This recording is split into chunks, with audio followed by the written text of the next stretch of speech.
Très bien. Comment créer notre premier fichier de compte dans Nucash en HTML, mais en XML, leur extension, pour commencer à travailler avec le programme et comprendre son fonctionnement. Allons dans la section Fichier, d'accord? On a Outils, Fenêtres, Rapports et autres ici.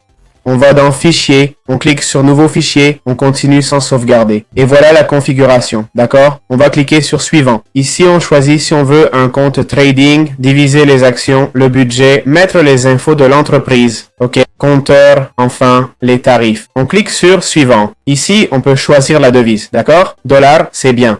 Et quel type de compte on veut créer, ok? Le compte commun est le plus courant dans ces cas, mais il y en a de toutes sortes, vous voyez? Et chacun aurait son truc. Bon, on peut continuer avec Suivant, mais le mieux c'est d'appuyer sur Appliquer. Ici, comme vous voyez, on va mettre le nom, d'accord? Là, on peut choisir différents formats. Je conseille de garder XML par défaut, c'est celui qu'utilise ce logiciel. On met le nom compte et on sauvegarde, ok? Bien sûr, on pourrait sauvegarder le projet où on veut. Et voilà, en haut à gauche, notre premier projet est créé. Très bien. Comment enregistrer une dépense dans Nucash, ce logiciel comptable? Bien, une fois qu'on a créé un compte courant dans Nucash et saisi des données comme un salaire reçu qu'on a comme actif dans le compte d'épargne. Supposons qu'on veuille déplacer ça, pas du compte d'épargne, plutôt l'argent du portefeuille. Allons-y, d'accord? Mettons autre revenu, ok? On va dans autre revenu, on dit qu'on a reçu $500, ok? Un autre revenu, disons des vidéos YouTube, ok?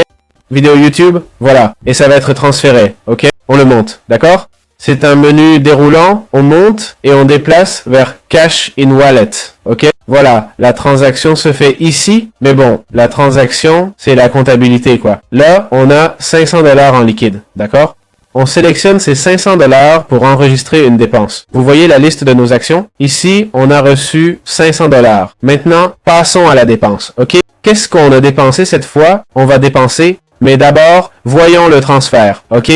On choisit transfert et on va dans dépenses. Les dépenses, c'est les frais. Disons qu'on a acheté des livres. On a acheté 3 bouquins de finance, ok? 3 livres de business. On va aux dépenses. Combien coûtent 3 livres? Allez, disons 80 balles, ok? On valide. Et voilà la soustraction faite. J'ai $420 en caisse. Dans dépenses, on voit $80 pour les livres. Voilà, c'est simple. J'espère que ça vous a plu.